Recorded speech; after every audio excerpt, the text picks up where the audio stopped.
Imaginez un prophète d'une force et d'un courage inégalés, un homme choisi par Allah pour guider son peuple hors de l'oppression. Imaginez un homme dont les miracles et les épreuves sont gravés dans l'histoire sacrée de l'islam. Cet homme, c'est Moussa, Moïse en français, et son histoire est l'une des plus fascinantes et des plus inspirantes du Coran.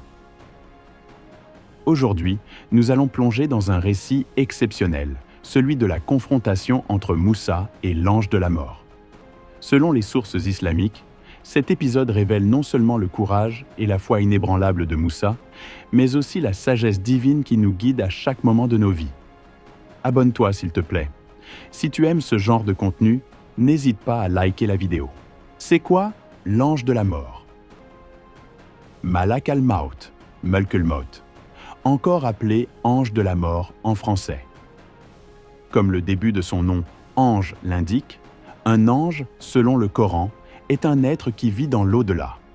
Ils sont dotés de très puissantes ailes divines capables de voler à une vitesse inimaginable, comme le dit ce verset coranique. Sourate 35, verset 1. Alhamdulillah, fatiris samawat, wal ardi ja'ilil malaika, rusulan uli ajnihatin mathna, wa thulatha wa ruba', yazidu fil khalqi ma yasha', inna Allah ala kulli shay'in qadir. Louange à Allah, créateur des cieux et de la terre, qui a fait des anges des messagers pourvus de 2, 3 ou 4 ailes. Il ajoute à la création ce qu'il veut. Certes, Allah est omnipotent. Les anges sont les enfants d'Allah. En même temps, ils sont les serviteurs dévoués à Allah et assignés à des tâches différentes par leur créateur.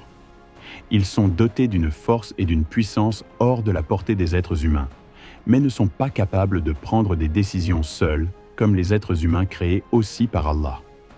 Il existe plusieurs catégories d'anges. Aujourd'hui, nous allons nous intéresser à l'ange de la mort et à ses mésaventures dans le monde des humains.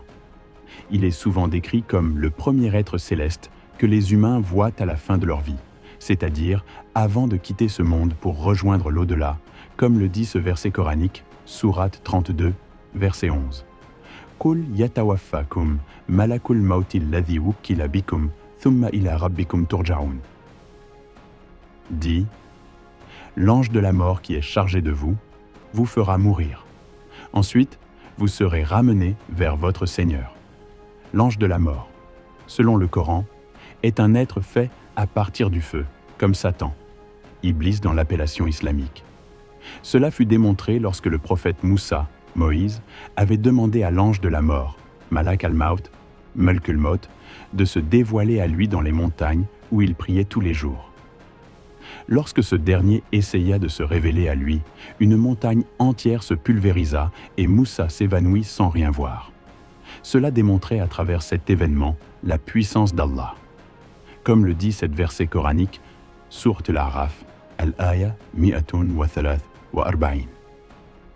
ولما جاء موسى لميقاتنا وكلمه ربه قال رب أرني أنظر إليك قال لن تراني ولكن انظر إلى الجبل فإن استقر مكانه فسوف تراني فلما تجلى ربه للجبل جعله دكا وخر موسى صاعقا فلما أفاق قال سبحانك تبت إليك وأنا أول المؤمنين. Et lorsque Moïse vint à notre rendez-vous et que son Seigneur lui eut parlé, il dit « Ô mon Seigneur, montre-toi à moi pour que je te regarde. » Il dit « Tu ne me verras pas, mais regarde le mont. S'il reste à sa place, alors tu me verras. » Mais lorsque son Seigneur se manifesta au mont, il le pulvérisa et Moïse s'effondra foudroyé. Lorsqu'il se fut remis, il dit « Gloire à toi je me repens, et je suis le premier des croyants. » Nous allons parler de ce qui s'était passé le jour où l'ange de la mort, sous les ordres d'Allah, était venu voir le prophète Moussa.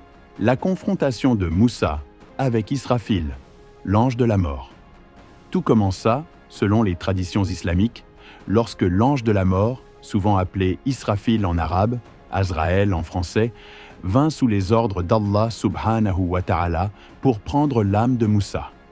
Lorsqu'Israfil arrive devant le prophète Moussa, il dit « Serviteur d'Allah subhanahu wa ta'ala, j'ai été envoyé par le Seigneur et j'ai pour ordre de prendre ton âme. » Après avoir entendu cela, contre toute attente, le prophète Moussa, surpris par sa présence, réagit de manière instinctive et défensive. Plutôt que d'accepter passivement son destin, Moussa donna un violent coup à Israfil, l'ange de la mort, lui causant la perte d'un œil. Cette histoire est rapportée dans plusieurs hadiths, rapportés par Abu Huraira dans Sahih al-Bukhari. Allah subhanahu wa ta'ala explique à Israfil, l'ange de la mort, la différence entre les anges et les vicaires d'Allah sur terre. Suite à cet incident, l'ange de la mort retourna auprès d'Allah subhanahu wa ta'ala et dit « Allah, regarde ce que Moussa m'a fait lorsque j'étais allé lui chercher. » Allah subhanahu wa ta'ala répara aisément l'œil crevé d'Israfil et expliqua à l'ange « Cette réaction défensive de Moussa est une manifestation de son humanité et de son courage. En tant qu'être humain, il a réagi à ce qu'il percevait comme une menace immédiate. C'est là que se trouve la différence entre vous, les anges, et les êtres humains. Vous, les anges, êtes dépourvus de sentiments tels que la peur et autres émotions, et vous avez une durée de vie indéterminée. Tandis que les êtres humains sont pourvus de sentiments tels que la peur, la haine, la jalousie, l'envie, le désir, la vengeance et autres, mais ils ont une durée de vie très courte. Après avoir expliqué tout cela à Israfil, l'ange de la mort, Allah subhanahu wa ta'ala lui ordonna de revenir vers le prophète Moussa avec un message clair. Le message d'Allah délivré par Israfil, l'ange de la mort, à Moussa. Israfil revint une seconde fois vers le prophète Moussa. Paix et salut de Dieu soient sur lui, mais cette fois-ci avec un message d'Allah subhanahu wa ta'ala. Il dit à Moussa, « Allah subhanahu wa ta'ala t'envoie ce message. Touche une vache, et pour chaque poil que tu toucheras, tu recevras une année de vie supplémentaire. » Moussa, après avoir entendu cela, demanda « Et après ces années, que se passera-t-il » Israfil répondit « Après ces années supplémentaires, tu reviendras à Allah. » Moussa réfléchit un moment et dit « Alors, que ce soit maintenant, je préfère revenir à mon Seigneur. » Ainsi, Moussa accepta son destin avec sagesse et sérénité, prêt à rencontrer Allah subhanahu wa ta'ala.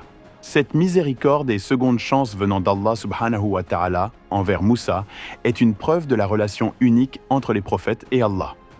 Moussa eut un moment de réflexion profonde.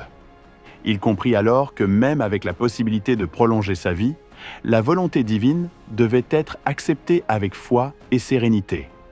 L'histoire de la confrontation de Moussa avec l'ange de la mort est un rappel puissant de la nature humaine des prophètes, de leur courage et de leur foi inébranlable en Allah subhanahu wa ta'ala. Qu'Allah subhanahu wa ta'ala te bénisse d'avoir regardé la vidéo jusqu'ici. Assalamu alaikum. Abonne-toi et à bientôt pour une nouvelle vidéo.